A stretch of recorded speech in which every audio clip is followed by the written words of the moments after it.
आज का हमारा टॉपिक है रिमाइंडर थ्योरम और इसी के बाद जस्ट आता है हमारा फैक्टर थ्योरम। ठीक है, तो रिमाइंडर थ्योरम और फैक्टर थ्योरम एक दूसरे से काफ़ी कोरिलेटेड होते हैं और इन दोनों को बहुत अच्छी तरीक़ा से समझा जा सकता है और इससे सवाल जो होते हैं बहुत अच्छे लेवल के पूछे जाते हैं, खासकर कंपटीशन की एग्ज़ाम में पूछी जाती है। ठीक है, लेकिन ये टॉपिक समझने से पहले हमें कुछ पोलिनोमियल की जो वैल्यू है वो निकालने आनी चाहिए। ठीक है, जैसे मान लेते हैं आपके पास कोई भी पोलिनोमियल आपको दे दिया जाए, जैसे f(x) is equal to 3x² minus 2x plus का 5। ठीक है, हमारे पास एक पोलिनोमियल है। अच्छा, आपसे पूछा जाए कि इस पोलिनोमियल की डिग्री क्या है, तो देखेंगे सबसे हाईएस्ट पावर किसके पास है, इसके पास है 2। तो ठीक है, जो हाईएस्ट पावर होती है उसी को मतलब वही डिग्री डिसाइड करती है। और इसका पूछा जाएगा कि ये जो x है मतलब x की जो वैल्यू है मान लेते हैं यहाँ पर 1 है। ठीक है, कि x इज इक्वल टू 1 पर इस पोलिनोमियल की वैल्यू क्या होगी। अगर ये आपको निकालने आ जाएगा तो आप ये जो रिमाइंडर थ्योरम है बहुत अच्छी तरीक़े से समझ सकते हैं। ठीक है, तो पहले हम लोग ये छोटी छोटी कंसेप्ट समझ लेते हैं कि ये वैल्यू हम निकालेंगे कैसे। देखिए, ये जो पोलिनोमियल है x में है और हमें x की वैल्यू निकाल देनी है, मतलब x की जगह पर हम क्या पुट करेंगे, 1 पुट करेंगे। तो ठीक है, तो ये हमारा हो जाएगा f ऑफ 1। क्या हो जाएगा, यहाँ जहाँ x है ना वहीं पर हम क्या पुट करेंगे, 1 पुट कर देंगे। ठीक है, अब केवल इसी जगह पुट नहीं करेंगे, हर जगह जहाँ जहाँ x होगा वहाँ वहाँ हम क्या करेंगे, 1 को पुट कर देंगे। इस तरीके से हमारा वैल्यू निकल कर आती है। तो ये हो जाएगा 3 इंटू, ये दोनों के बीच में गैप है, गैप का मतलब यहाँ इंटू है, और x की जगह पर हम क्या रखेंगे, 1 का यहाँ स्क्वायर है तो स्क्वायर, फिर -2 इंटू एक्स के ऊपर क्या रखेंगे, 1, फिर प्लस का 5। ठीक है, अब यहाँ देखिए 1 का स्क्वायर करेंगे तो 1 ही होगा, तो ये हो जाएगा फाइनल में 3 इंटू 1 3, फिर -2 इंटू 1 2, फिर प्लस का 5, और यहाँ से हमें वैल्यू मिल गई 5 3 हो गया 8 माइनस का 2 और इक्वल टू का आ जाएगा 6। तो आपको आ गया f of 1 is equal to का 6। तो सबसे पहली बात कि आपको क्या समझ में आया कि वैल्यू हम लोग कैसे निकाल सकते हैं। ठीक है, अगर आपको वैल्यू निकालने आ जाती है तो बहुत अच्छी तरीके से हम लोग रिमाइंडर थ्योरम को समझ सकते हैं। ठीक है, तो इसी तरीके से हमें क्या करना है, इस कॉन्सेप्ट को यूज कर रिमाइंडर थ्योरम को निकालनी है। चलिए ठीक है, स्टार्ट करते हैं। रिमाइंडर थ्योरम कहते हैं किसके, पहले उसको हम लोग डेफिनेशन को लिखते हैं। तो रिमाइंडर थ्योरम की हमारी एक छोटी सी डेफिनेशन है, डेफिनेशन नहीं एक तरीका है कि हम लोग कैसे समझ सकते हैं रिमाइंडर थ्योरम को। The method of finding the remainder without actually performing the process of division is called remainder theorem.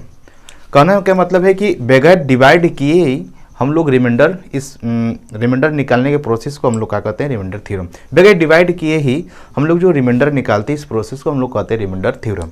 ठीक है, अब यहाँ देखिए एक रूल एक कंडीशन है कि ये रिमाइंडर थ्योरम कब अप्लाई हम लोग करेंगे। देखिए, आपके पास कोई एक पोलिनोमियल है f(x), ठीक है, कोई भी पोलिनोमियल हो सकती है, लेकिन हाँ याद रखना यह है कि पोलिनोमियल जो होगी वह तो कम से कम लीनियर होनी चाहिए या अधिक से अधिक कितना भी उसकी डिग्री हो सकती है। ए पोलिनोमियल इन x, मान लेते हैं कि ये जो पोलिनोमियल है x में पोलिनोमियल, ठीक है, is divided by x minus a. और ये आपको बहुत अच्छी तरीक़ा से याद रखना है कि कोई भी पोलिनोमियल जो होगी रिमाइंडर थ्योरम तभी अप्लाई करेंगे हम लोग जब x माइनस ए से डिवाइड होगी, यानी लीनियर से डिवाइड करेंगे। ठीक है, ये आपको बहुत अच्छी तरीक़ा से याद रखना है कि जब भी हम रिमाइंडर थ्योरम अप्लाई करेंगे तो देखेंगे कि किससे हम डिवाइड कर रहे हैं, क्या वो क्वाड्रेटिक तो नहीं है, क्या वो कोई दूसरा डिग्री वाला तो नहीं है। यहाँ पर हमेशा याद रखनी है लीनियर होनी चाहिए। क्या होनी चाहिए, लीनियर। ठीक है, x minus a, x minus कहीं कहीं बुक में x माइनस अल्फा रहता है, x माइनस बीटा रहता है, तो उससे कोई फर्क नहीं पड़ता है, हालांकि यही रहता है x minus a, x minus alpha. ठीक है, the remainder is equal to f of a. कहने का मतलब है कि मैं इससे डिवाइड करूंगा तो रिमाइंडर जो आएगा फंक्शन में a का वैल्यू रख देंगे, फंक्शन में a का वैल्यू रख देंगे तो हमारा रिमाइंडर आ जाएगी। ठीक है, और इसकी हम लोग प्रूफ भी करेंगे कि ऐसा क्यों होता है कि फंक्शन की जगह पर हम वैल्यू को पुट कर देंगे तो रिमाइंडर हमारा आ जाएगी, ऐसा क्यों। ठीक है, तो उससे पहले प्रूफ करने से पहले हम लोग क्या करेंगे, 2-4 क्वेश्चन इस पर लगाएंगे ताकि रिमाइंडर थ्योरम से हम कुछ क्वेश्चन लगा लें और रिमाइंडर थ्योरम को अच्छी तरीक़ा से समझ लें। तो चलिए हम लोग कुछ एग्जाम्पल सॉल्व करते हैं रिमाइंडर थ्योरम को समझने के लिए। Find the remainder of px, मतलब कि मेरे पास एक पोलिनोमियल है, ठीक है, और उसकी रिमाइंडर पता करनी है।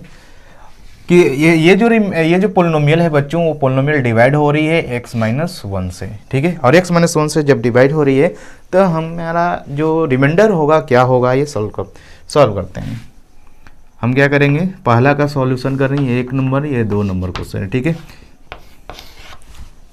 देखिए क्या करना है कि सबसे पहली बात हम यहाँ से x की वैल्यू निकालेंगे। तो हमारा जो x का वैल्यू होगा x माइनस 1 इजक्वल टू 0 और x इजक्वल टू हो जाएगा 1, ठीक है। x का वैल्यू निकाल कर हम क्या करेंगे, पोलिनोमियल में पुट कर देंगे। तो p of x is equal to x की पावर 4 माइनस का 3x स्क्वायर प्लस का 2x प्लस का 1। हम क्या करेंगे, इसमें हम x जगह पर 1 पुट कर देंगे, तो यह हो जाएगा 1 की पावर 4 माइनस 3 1 की स्क्वायर, फिर प्लस का 2 इंटू का 1 प्लस का 1, ठीक है। अब इसको क्या करेंगे, हम लोग सॉल्व करेंगे। तो ये 1 की पावर 4 1 होगी, ये 2 हो जाएगा और ये 1 हो जाएगा। 2 प्लस का 1 कितना हो गया 3, और 3 1 ऐड करो तो 4, और 4 में से फिर हम 3 को सेपरेट करेंगे तो ये आंसर आ जाएगी 1, ठीक है। तो बगैर डिवाइड किए मैंने रिमाइंडर लेकर आ गया। रिमाइंडर हमारे कितनी आ गई 1, ठीक है। अगर आपको यकीन नहीं है तो आप क्या करिएगा, इस पोलिनोमियल से कहाँ ये जो लीनियर पोलिनोमियल है इससे आप इसमें डिवाइड कर लीजिएगा, देखिएगा रिमाइंडर आपका यकीनन 1 ही आएगा, ठीक है। नेक्स्ट जो हमारा सवाल है, फिर हम यहाँ से क्या करेंगे, x की वैल्यू निकालेंगे। तो सेकेंड नंबर का सॉल्यूशन होगा x plus 2 is equal to का 0, तो x इज इक्वल टू का माइनस का 2। x की वैल्यू कितनी हो गई, माइनस की 2, और माइनस की 2 जो वैल्यू है हम पोलिनोमियल में पुट करेंगे। तो p ऑफ x जो दिया है हमारा 2x की power 4 minus 6x cube plus का 2x स्क्वायर माइनस का x प्लस का 2। पी ऑफ, अब x जो पर क्या पुट करेंगे, माइनस का 2, तो माइनस का 2। अब यहाँ ध्यान से समझते हैं, ये 2 इंटू में अब हम क्या करेंगे, x जो पर माइनस 2 पुट करेंगे तो माइनस 2 द होल पावर 4, फिर minus 6 into minus 2 the whole power 3 plus 2 into minus 2 the whole square minus 2 plus का 2, ठीक है। अब क्या करेंगे हम लोग, माइनस 2 की पावर 4 कितनी होती है, तो आप लोग को एक्सपोनेंट तो बहुत अच्छी तरीक़ा से आता होगा। जिस बच्चे को एक्सपोनेंट नहीं आएगा तो ये वैल्यू आप नहीं निकाल पाइएगा। तो माइनस 2 की पावर 4 का मतलब है कि माइनस 2 का आप 4 टाइम्स मल्टीप्लाई करेंगे तो आपका आ जाएगा 16, और 16 में 2 से मल्टीप्लाई करेंगे तो हो जाएगा 32। फिर माइनस, यहाँ देखिए माइनस 2 की पावर क्या है, 3 है, और 3 हमारी ऑड नंबर है। तो कोई भी नेगेटिव की पावर अगर ऑड होती है तो वैल्यू नेगेटिव आती है, और यहाँ ऑलरेडी माइनस में और ये भी माइनस में देगा वैल्यू, तो दोनों को मल्टीप्लाई करेंगे तो हमारा आंसर प्लस में आएगी। तो मैं यहाँ माइनस माइनस प्लस कर देता रहा हूँ।